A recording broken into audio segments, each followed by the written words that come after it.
ये बड़ी खबर आपको बता दें, आज भारत रत्न सम्मान समारोह का आयोजन किया जाएगा। थोड़ी देर बाद राष्ट्रपति भवन में ये सम्मान समारोह होगा। 11 बजे का समय है। समारोह में भारत रत्न से जुड़े मेडिकल और प्रशस्ति पत्र इससे सम्मानित विभूतियों के परिवारजनों को ये सौंपे जाएंगे। कर्पूरी ठाकुर बिहार के पूर्व सीएम रहे और पीवी नरसिम्हा राव भारत के पूर्व प्रधानमंत्री रहे।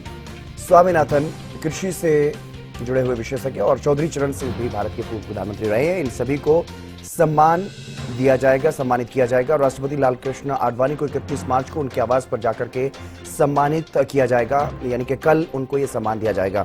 अमित तिवारी हमारे पॉलिटिकल एडिटर हमारे साथ जुड़ गए हैं अधिक जानकारी के साथ।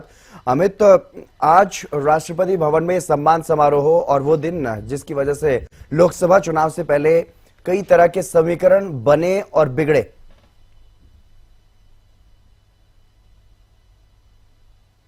जी, निश्चित रूप से जो अवार्ड का ऐलान किया गया था पिछले दिनों, यह भारत रत्न अवार्ड देने का जो घोषणा की गई थी, उसके बाद से ही कई तरह की चर्चाएं चल रही थी राजनीतिक तौर पर भी। लेकिन देखिए, भारत रत्न उन विभूतियों को दिया जाता है जिनका अतुलनीय योगदान जो है भारत को होता है, चाहे वो राजनीतिक तौर पर हो, चाहे सामाजिक तौर पर हो, या किसी और नाते उनका योगदान हो, विज्ञान के क्षेत्र में हो। तो ऐसी जो विभूतियां होती है उन्हें सम्मानित किया जाता है भारत रत्न से। ऐसे में 5 जो भारत रत्न जो इस बार देने हैं, उनमें से 4 जो है वो मरणोपरांत है और 1 जो है पूर्व उप प्रधानमंत्री लालकृष्ण आडवाणी जो गृह मंत्री भी रहे भारत के, उनको।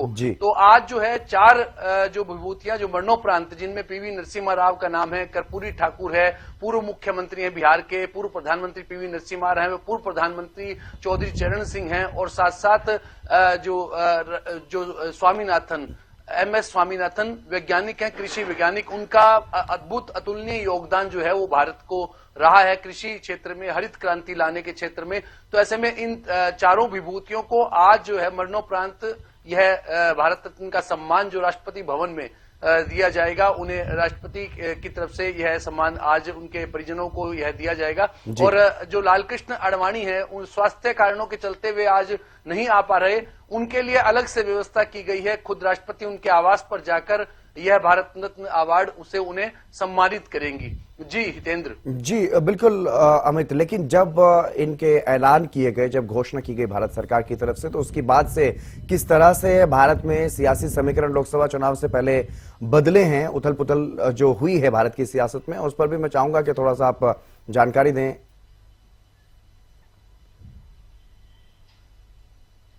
जी, निश्चित रूप से हितेंद्र, इन अवार्ड के ऐलान के बाद देखिए भारत में किस प्रकार की चर्चाएं शुरू हुई थी सियासी गलियारों में भी, और इनके मायने निकाले जा रहे थे। क्योंकि देखिए, जो 2 अवार्ड, इनमें सबसे महत्वपूर्ण अवार्ड अगर बात किया जाए तो वो दक्षिण को देखते हुए ही दिए गए। हालांकि उनका, मैंने जैसे पहले कहा कि वो दोनों ही विभूतियां हैं, चाहे पीवी नरसिम्हा राव की बात करें या फिर MS स्वामीनाथन की बात करें। देखिए, दोनों का ही दक्षिण से संबंध है। वह आंध्र प्रदेश के पूर्व मुख्यमंत्री भी रहे पीवी नरसिम्हा राव, शिक्षाविद थे, अनेक भाषाओं का उन्हें ज्ञान था, और कांग्रेस की उन्होंने आजीवन अपनी राजनीति की। लेकिन उनको जो अवार्ड देने का ऐलान जो है वो कई तरह के समीकरण बिठा रहा था, और आंध्रा में भी कई तरह के, भारतीय जनता पार्टी लगातार कोशिश कर रही है कि दक्षिण में वे मजबूत हों, और इसी कड़ी से इस अवार्ड के ऐलान को भी देखा जा रहा था।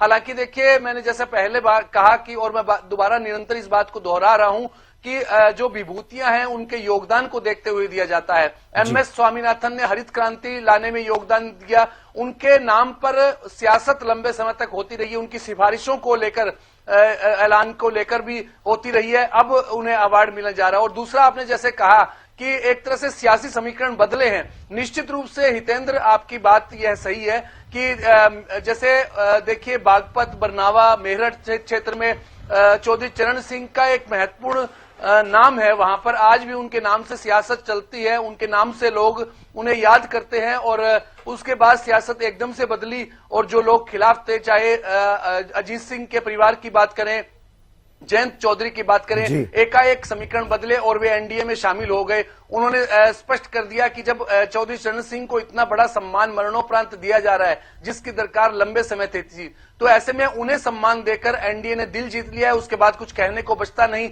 जयंत चौधरी की यह स्टेटमेंट आई थी और उसके बाद जो है जयंत चौधरी एनडीए में शामिल हो गए और देखिए उन्हें सीटों के बंटवारे में उन्हें भी राष्ट्रीय लोकदल को भी सीटें एनडीए की तरफ से दी गई हैं और वे वहां उन क्षेत्रों में चुनाव लड़ रहे हैं। तो एक तरह से उत्तर प्रदेश का पूरा सियासी समीकरण भी इस बात पर निर्भर किया था और बड़ी चर्चा हुई थी और उसका फायदा भी निश्चित रूप से एनडीए को मिलेगा, इसमें कोई दो राय नहीं है। और अगर बात करें लालकृष्ण आडवाणी की, तो उन्हें भी लंबे समय से तो देखिए चर्चा थी और राम मंदिर आंदोलन के पुरोधा अगर जिन्हें कहा जाता है, राम मंदिर आंदोलन जिस समय शुरू हुआ उसके अगुवाई करने वाले नेता लालकृष्ण आडवाणी, उनके साथ जो है तमाम भारतीय जनता पार्टी के छोटे से छोटे और बड़े से बड़े कार्यकर्ता को उन्होंने देखा है अपने राजनीतिक जीवन में, तो उन्हें भी सम्मान दिया गया, तो उसके भी बड़े मायने रहे हैं। और कर्पूरी ठाकुर की बात करें, देखिए बिहार में भी उनके नाम पर सियासत होती है और मैं जैसा पहले भी चर्चा में कह चुका हूं कि लालू यादव और नीतीश कुमार उन्हीं की पाठशाला यानी कर्पूरी ठाकुर की पाठशाला में पढ़े हुए स्टूडेंट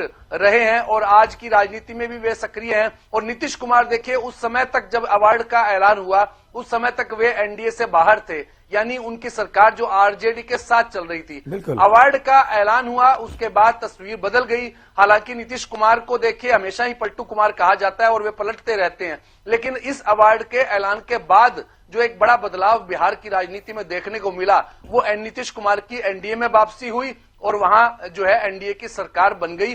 भले ही वो नीतीश कुमार के नेतृत्व में बनी, लेकिन एक तरह से बिहार का पूरा समीकरण जो है वो बदल गया, क्योंकि कर्पूरी ठाकुर आज भी बिल्कुल राजनीतिक लिहाज से अगर देखा जाए तो इन अवार्ड के बाद जो है वो काफी स्थिति बदली है पूरे देश भर में। बहरहाल आज ये सम्मान समारोह होगा राष्ट्रपति भवन में, आप नजर बनाए रखिएगा अमित, तो उसमें ये इन महान विभूतियों को सम्मानित वहां पर किया जाएगा, इनके परिवारजनों को वो सम्मान दिया जाएगा।